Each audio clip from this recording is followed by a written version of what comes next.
Si Rina ay may anak sa kanyang dating kaopisina na kasal pala sa iba.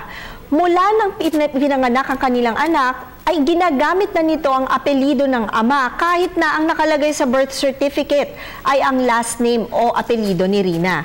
Nais malaman ni Rina kung maaari daw siya mag-file ng petition upang i-correct ang birth certificate ng anak niya dahil sa simula na mag-aral ito, ang apelido daw ng ama ang kanyang ginagamit sa loob na mahigit 10 taon. Rina, gaano man katagal gamitin ng bata ang apelido ng biological father nito, hindi pa rin ito magiging lehitimo. Ayon nga sa Article 176 ng ating Family Code, ang mga batang ipinanganak sa labas ng kasal ay illegitimate children na ang gamit ay ang apelido lamang ng kanilang ina.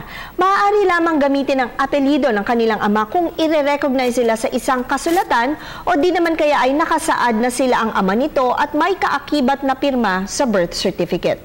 Tandaan na ang aming opinyon ay limitado lamang sa mga impormasyong inyong ibinigay sa amin at maaari ito mag-iba, depende pa sa karagdagang detalye.